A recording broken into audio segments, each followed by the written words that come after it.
In Module 1 of Chapter 2, we are interested to discuss constant motion of a particle. In our everyday life, we face some situations where we find that an object cannot move freely. Rather, its motion is restricted by some conditions. During its motion, it is compelled to satisfy some conditions expressed either by equations or in equations. Such type of motion is known as constant motion. In this module, we shall discuss what is constant. Next, classification of constant will be discussed. Constant forces are also to be discussed. Dynamical system and its classification are to be addressed. Generalized coordinates and its necessity will also to be discussed. Degrees of freedom will be discussed in this module also. Now, what is constant? Any restriction imposed on the motion of a body is known as constant. For an example, consider the motion of a rigid body. A rigid body is defined as a system of particles in which the distance between any two particles remains constant at any time. That is, mod Ri vector minus Rj vector equal to Cij. Cij being constant, Ri vector and Rj vector being the position vectors of two particles. I and j are distinct integers run over all the particles of the system. Now, we are interested to discuss the classification of constants. Constants can be classified as follows. First one is Rehonomic constant.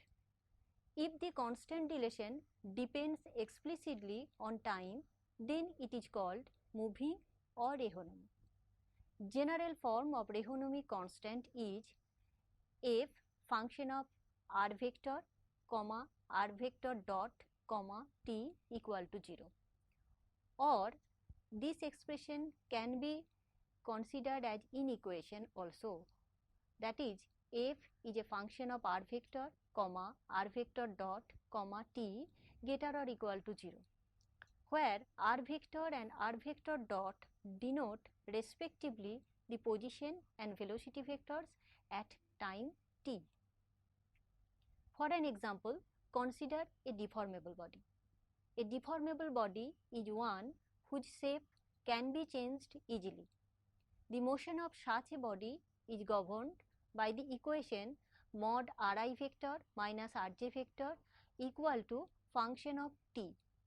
Ri vector comma Rj vector, where I not equal to j and I comma j vary from 1 to n, being the position vectors of ith and jth particles respectively at time t, and f function of t is a function.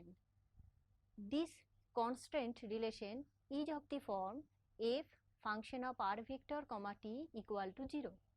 It is Rehonomic constant.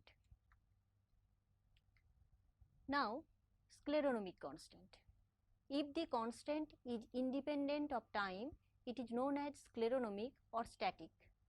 The general form of scleronomic constant is f function of r vector comma r vector dot equal to 0, or f function of r vector comma r vector dot greater or equal to 0.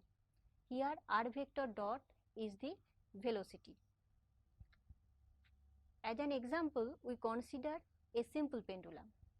For a simple pendulum with fixed string length, position vector of the bob r vector with respect to the fixed fulcrum at any time t must satisfy the constant relation mod r vector square equal to L square, L being the constant length of the string of the pendulum. This relation is of the form f function of r equal to 0. It is independent of time, so scleronomic. Now, the holonomic constant. If the constant relation is independent of velocity r dot or can be made independent of velocity, then such constant is called holonomic or geometric.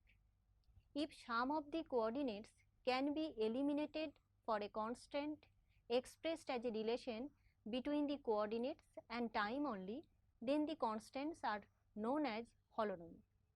Basically, holonomic constants are integrable algebraic relations among the coordinates. General form of holonomic constant is f function of r vector comma t equal to 0 or f r vector comma t greater or equal to 0, where r vector and r vector dot are respectively the position and velocity vector at time t. As an example, consider the rigid body. The distance between any two points Ri and Rj remains unchanged, that is Ri minus Rj square equal to Cij square. This is an example of holonomic constant. Non-holonomic constant. Non-holonomic constants are those which are not holonomic. General form of non-holonomic constant is given by f function of r vector comma r vector dot comma t equal to 0 or f function of r vector comma r vector dot comma t greater or equal to 0, where r vector and r vector dot are respectively the position and velocity vector at time t. Non-holonomic constants are of three types.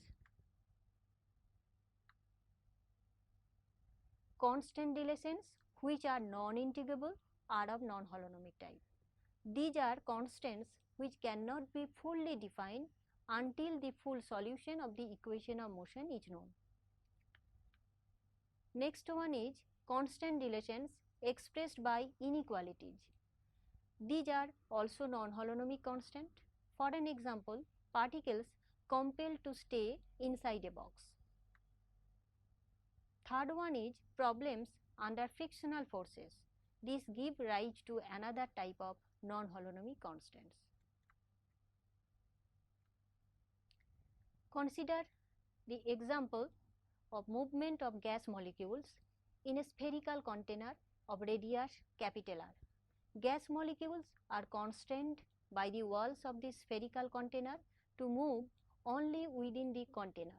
If Ri vector be the position vector of the ith particle of the gas molecule, then the constant relation is given by xi square plus yi square plus zi square less or equal to capital R square. Origin is at the center of the sphere. Here the constant is non-holonomic as the constant relation is expressed as an inequality. Let us discuss about two types of constant. One is bilateral constant and another is unilateral constant. First of all, consider the bilateral constant. In case of bilateral constant, at every point on the surface, both the forward as well as backward motions are possible.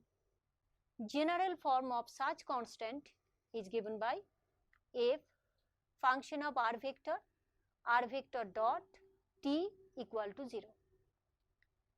This indicates that this constant is bilateral. In case of bilateral constant, we have mentioned that forward and backward motions are possible. So we have the relation with greater or equal to as well as less or equal to sign, which finally gives equality sign.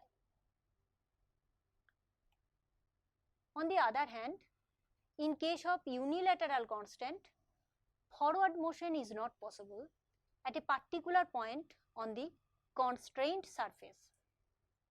As a result, only the backward motion is possible. So, general form of such type of constraint is given by small f function of r vector dot comma t greater or equal to 0. R gives the positional vector, r vector dot is the velocity, t is the time. Now constant forces. The forces associated with these restrictions are called forces of constants or constant forces. The basic properties of the constant forces are as follows. They are very strong, so it is difficult for the body under consideration to deviate slightly from the prescribed path or surface. The prescribed path or surface is the constant and the equation of the path or surface is the constant relation. Next, the main effect of the constant forces is to satisfy the constant relations. Next, constant forces are elastic in nature and appear at the point of contact of the surface. If in a dynamical system there are some constants, then all the coordinates are not independent, as the coordinates are connected by the constant relations. So, one cannot vary the coordinates arbitrarily.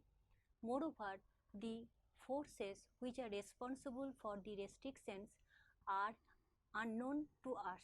This creates some problems to solve the equations of motion, as the total force is unknown to us. For this, we have to overcome this type of situation.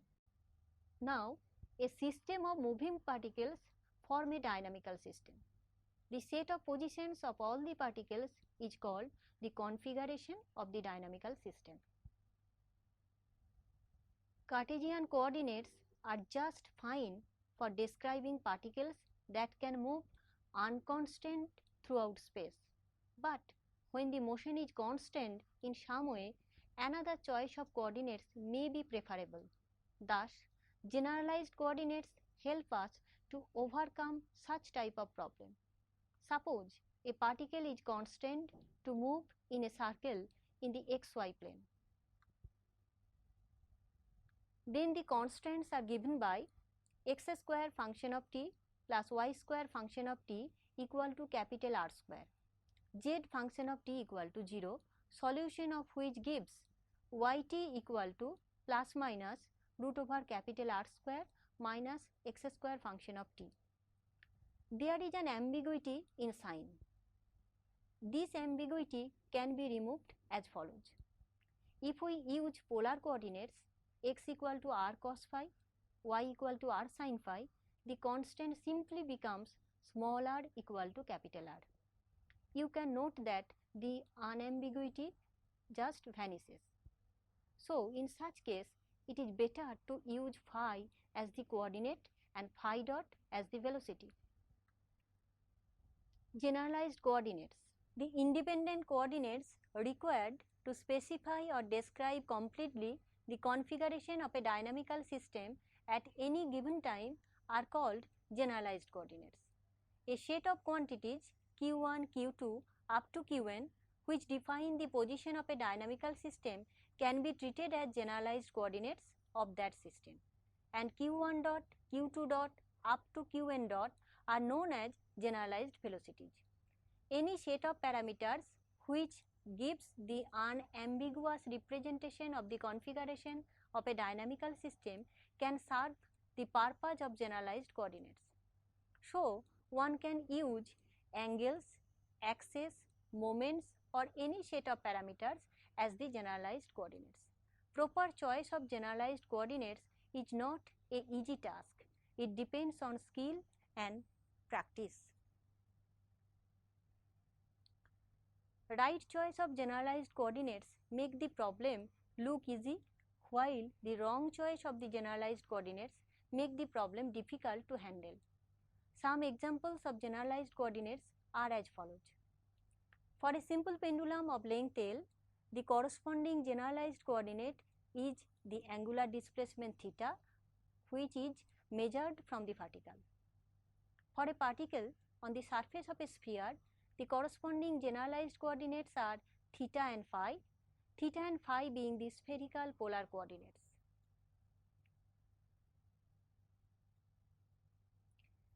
Let us consider a rod lying on a plane surface. In this case, the generalized coordinates are x, y and theta, where x, y are the coordinates of one end of the rod, while theta is the angle between the x-axis and the rod. Let us consider a lamina lying in a plane. For this case, the generalized coordinates are x, y and theta. Here x, y are the coordinates of the centroid, while theta is the angle made by a line fixed in that plane. Now I come to classification of dynamical system. A dynamical system is said to be holonomic if, without violating the constant relation, it is possible to give arbitrary and independent variations to the generalized coordinates. Otherwise, it is known as non-holonomic dynamical system. More specifically, a system is said to be holonomic if it contains only the holonomic constants. On the other hand, if there is any non-holonomic constant, then the system is called non-holonomic. For example, let two particles of masses m1 and m2 connected by a string of length L be moving in space.